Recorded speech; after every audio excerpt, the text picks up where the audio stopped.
Hello and welcome to Soulmates, Commander Abridged. Today we have an all-out brawl between a depressed widower, a throne-seeking schemer, a merfolk lol mage, and an oppressive spider. Now let's get right into the turn order and how these decks play. Going first is CJ with his Marchesa, the Black Rose deck. He built a modular-themed deck, looking to cast as many artifact creatures with modular as possible, sacking them, moving the counters around the board, and having them come back at the end step with Marchesa's ability, so he could do it all over again on his next turn, and eventually outweigh his opponents with value. Next up is me playing my Thantis the Warweaver deck.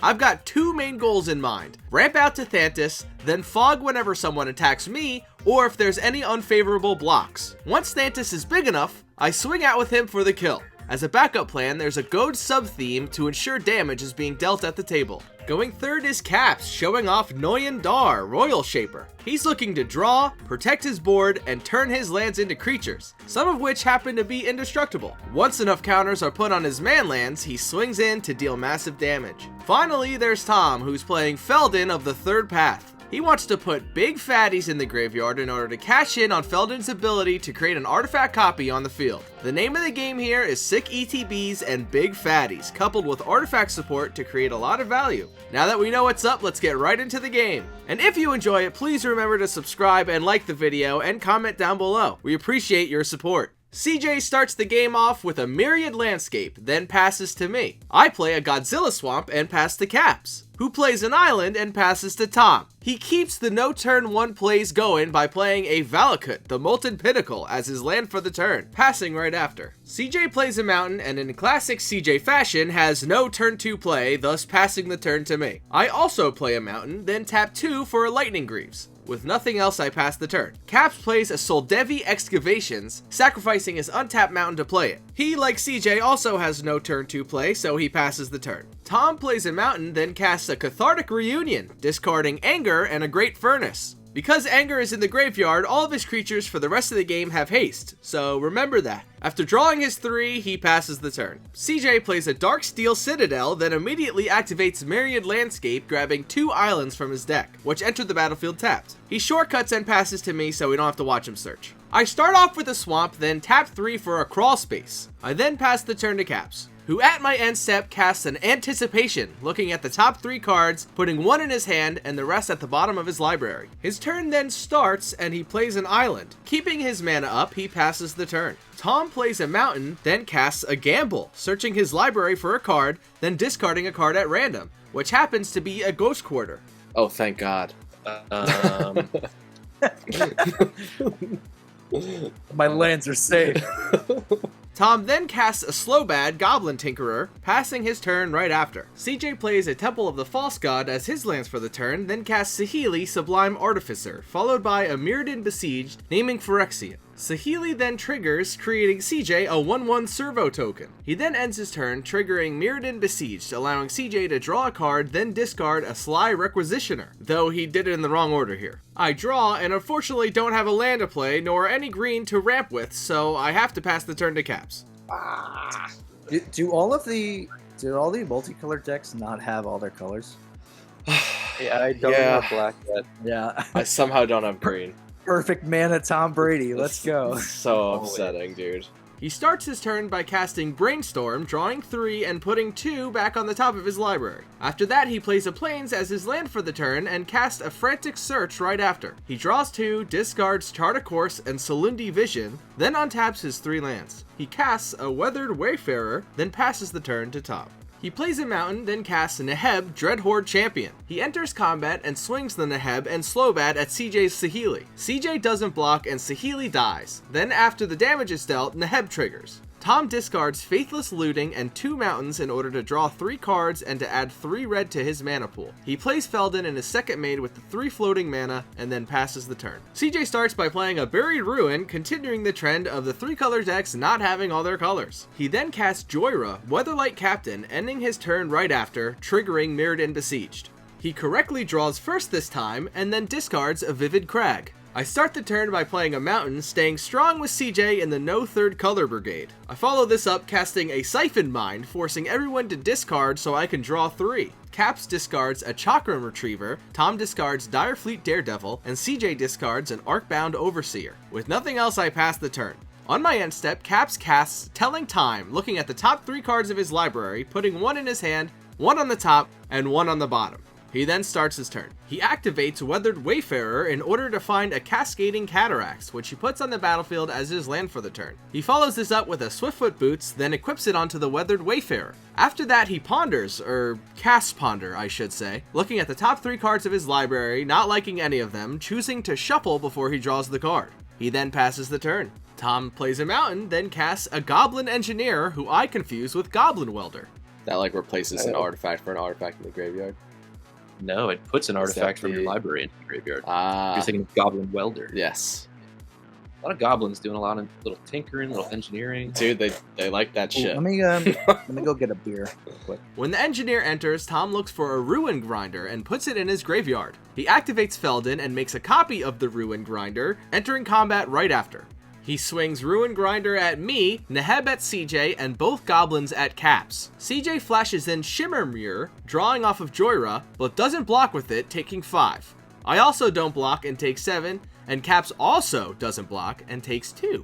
On damage, Neheb triggers and Tom discards Urabrask and All Is Dusk, drawing 2 cards and getting 2 red mana into his mana pool. Tom uses 1 of the red mana for a Skull Clamp, then uses the other to equip it onto the Ruin Grinder. On his end step, he sacrifices the Ruin Grinder, resolving the Wheel ability before the Skull Clamp ability in order to discard his hand and draw 9. CJ and Caps decide to join Tom in the wheel, but for some reason I don't. I think I should keep mine. Wait, really? I don't know. Shit. James, I would wager a fresh 7 is better than... No, especially if you just miss a land drop. The cards that I drew were good, though. Okay. I'm gonna keep it. God damn it. I'm gonna regret this. Tom discards an It That Betrayed and a Buried Ruin on his cleanup, and CJ starts his turn. He plays a Swamp, now leaving me in the dust as he gets all of his colors. He casts Duretti, Scrap Savant, forgetting to draw from Joyra, and immediately +2s it, discarding Darkwater Catacombs and an Exotic Orchard to draw 2. With nothing else, he passes the turn, discarding an island and then drawing for Mirrodin Besiege, and yes, he did it in the wrong order yet again. I start the turn by playing a Savage Lands, getting access to green on the next turn. Unfortunately, I have nothing else and I'm forced to pass.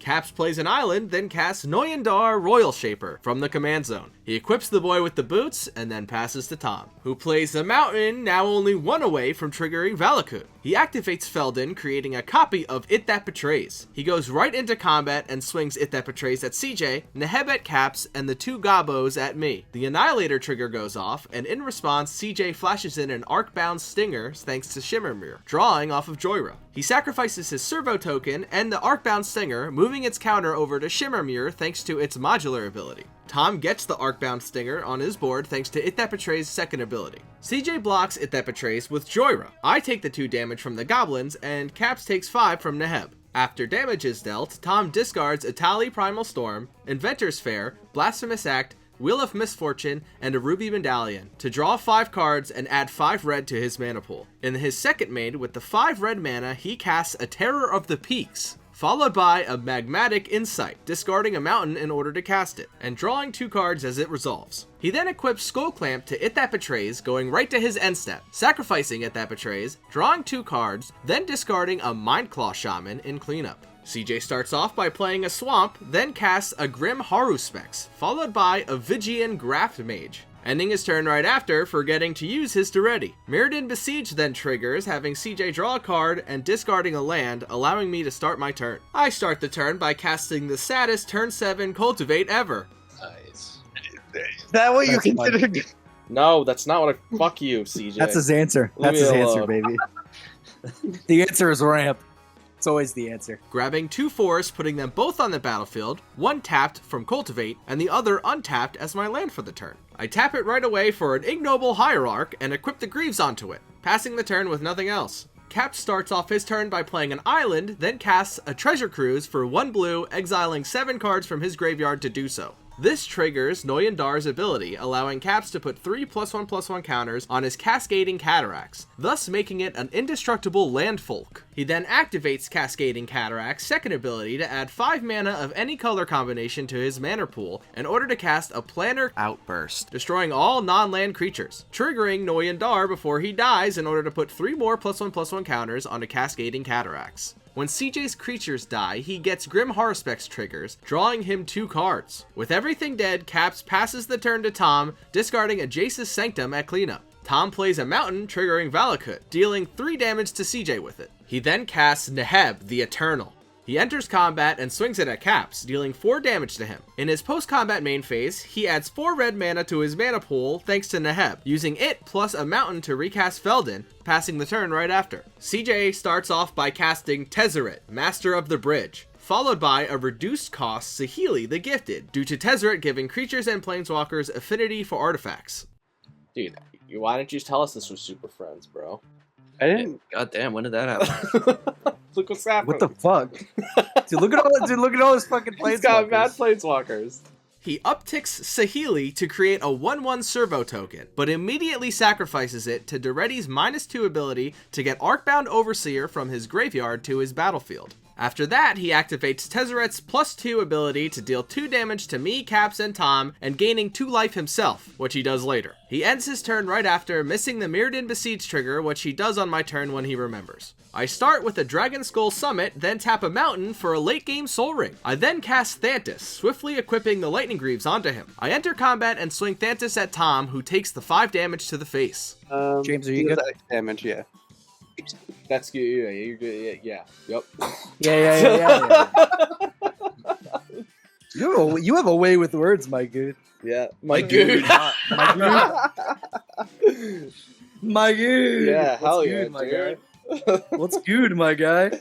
Cap starts his turn with an Arcane Signet, followed by a Primal Amulet. He then equips his Swiftfoot boots onto his Cascading Cataracts, entering combat right after. Thantis forces him to swing the Cataracts, so he swings it at CJ's Daretti, who then gets killed as CJ has no blocks. After combat, he goes right through his second main and passes the turn. Tom starts by playing Nykthos, Shrine to Nyx, as his land for the turn, then immediately activates Feldon to create a token copy of It That Betrays. He enters combat and swings It That Betrays at CJ's Tezzeret and Neheb at Caps. On the Annihilation trigger, CJ sacrifices Saheeli and Tezzeret, which then come into play on Tom's board thanks to It That Betrays' second ability. The Annihilator triggers first. Yeah, I'm gonna sack both the walkers.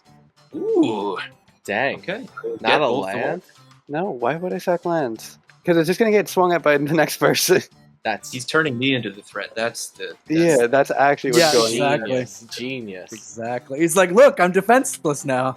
Caps takes the 4 damage from Neheb, and in his second main, Tom adds 4 red mana to his pool thanks to that. He then activates Saheeli's second ability to reduce the cost of the next spell he casts, being a Meteor Golem, which is further reduced by Tezzeret. However, Tom does overpay here since It That Betrays is also an artifact thanks to Feldon's ability. With Meteor Golem's ETB trigger, he targets my Lightning Greaves, which get destroyed. He then goes after Caps' booties too, attempting to Vandal Blast it, but in response, Caps casts Negate, countering the spell so his boots get to live. Tom then activates Nykthos to add 5 red mana to his mana pool. He uses 3 of it to cast an Ox of Agonis, discarding his hand to draw 3 cards. He uses one of the leftover mana to cast a Goblin Welder, then activates it immediately to sacrifice his Meteor Golem to get back his Ruin Grinder from the graveyard.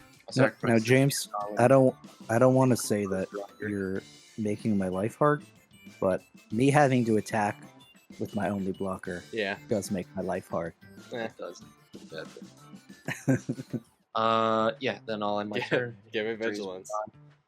I cannot do that. You know what? I cannot do that. With the extra mana he has left over, he equips the Skull Clamp to It That Betrays, then ends his turn, sacrificing it and drawing 2 cards like the Chad he is. But he forgets to activate the Tezzeret, so who's the real winner here? CJ plays a Solemn Simulacrum, getting a Swamp which enters the battlefield tapped. He then casts a Foundry Inspector, passing the turn right after, again remembering to do the Mirrodin Besiege trigger in the middle of my turn, discarding a Gruesome Slaughter. I start the turn off with a Swamp, following that up with a Toski, Bearer of Secrets. I then enter combat and swing Thantis at Caps, who takes 5 damage, allowing me to draw a card from Toski's ability. I then cast Zancha, Sleeper Agent, giving it to Tom because he didn't have enough of our stuff yet, and I was feeling very generous. I then pass to Caps, who plays a Seagate Reborn as his land for the turn, taking 3 damage to have it come in untapped. He taps 7 to recast Noyan Dar from the command zone, following that up by casting Impulse, looking at the top 4 cards of his library and putting 1 into his hand. His excitement for the card showed off his excellent poker face.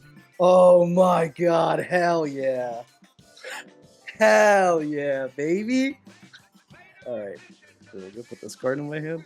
Do I have to kill him now? Casting the Impulse triggers Noyan Dar, allowing Caps to put 3 more counters on Cascading Cataracts. He enters combat and swings the Cascading Cataracts at Tom, who blocks it with the Zancha I gave him. Can you imagine being that fucking rude? Before damage, I activate Zancha to deal 2 to Tom and draw a card. Zancha then dies, and in his second main, Caps equips the Swiftfoot Boots onto Noyan Dar and passes the turn. Tom starts by playing a Mountain, which triggers Valakut. And guess where he throws the damage? CJ's face, of course. Where else? He then plays a cost-reduced Koth, which he activates right away to add 7 mana, using 3 of it to cast a Cavalier of Flames. He discards 2 cards and draws 2 when it enters. After that, he uses the remaining floating mana to cast a Combustible Gearhulk, choosing CJ as the target of its ETB trigger. CJ allows Tom to draw the 3 cards. Tom then casts a Tormenting Voice, discarding a Mountain to it and drawing 2 other cards. He casts a Wayfarer's Bauble, then ticks up Saheeli to make a 1/1 servo token. He follows this up by activating Goblin Welder to sacrifice the servo he just made in order to grab a duplicate from his graveyard. When Duplicate enters the battlefield, he exiles Thantis, who returns to my command zone. Tom then activates Nykthos to get 16 red mana into his mana pool, using 4 of it for a Krark Clan Ironworks, then using 3 more of it to activate Feldon, creating a token copy of everyone's favorite It That Betrays. With 7 artifacts now, he activates Tezzeret's first ability, dealing 7 to each of us and gaining him 7 life. Having 9 mana left, he uses 1 of it to equip the Skull Clamp onto the Goblin Welder, which dies immediately and draws him 2 cards. He uses 2 more of the floating mana for a Hellkite Tyrant, with all his creatures now heavily cost reduced by Tezzeret. He uses the rest of the mana to activate Cavalier of Flames 3 times, giving everything +3/+0 and additional haste. He enters combat throwing It That Betrays, Hellkite Tyrant, and Neheb at CJ, Cavalier of Flames, and Rune Grinder at me since he can only swing with 2 creatures, and Duplicate and Combustible Gearhulk at Caps. In response to the Annihilator trigger, I cast Darkness, preventing all combat damage this turn. Annihilator then resolves, and CJ sacrifices his Solemn Simulacrum, which has him draw a card as it dies, and an island. Tom puts both the island and the Solemn on his battlefield from It That Betrays. When Solemn enters Tom's board, he gets a mountain from his library, which triggers Valakut again, dealing 3 damage to me.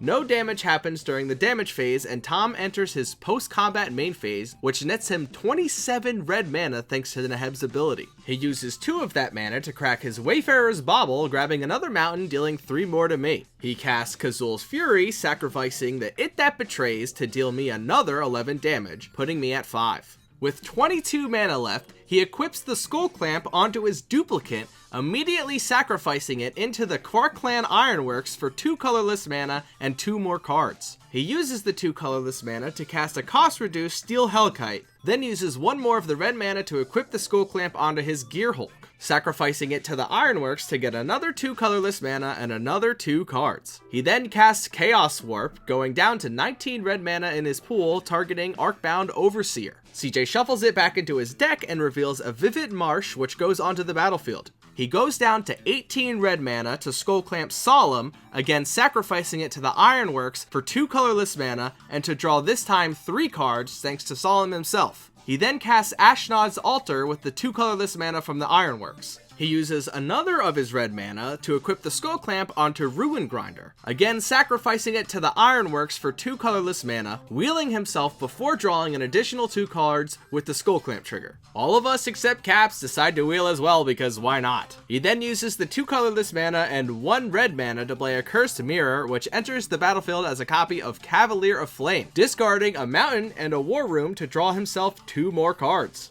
He then flashbacks Faithless looting, going down to 13 red mana left in his pool, drawing 2 more cards, then discarding another 2. He then sacrifices his copy of Cavalier Flame to Ashnod's Altar with 13 lands in his graveyard, dealing 13 damage to the rest of the table, killing me and Caps. Following that up with the real Cavalier Flame getting sacked to deal another 13 damage to CJ, killing him as well, and allowing Tom to come out on top.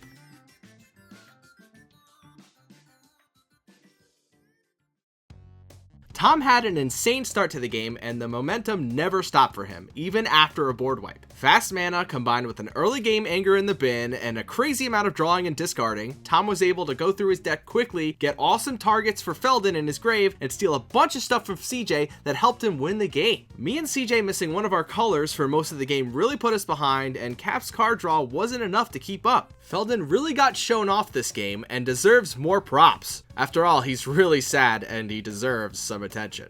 Thank you for watching, and if you liked the video, please like it below, press subscribe, and comment down any comments, concerns, thoughts, whatever you got for us. And we will see you next time for Soulmates Commander Abridged.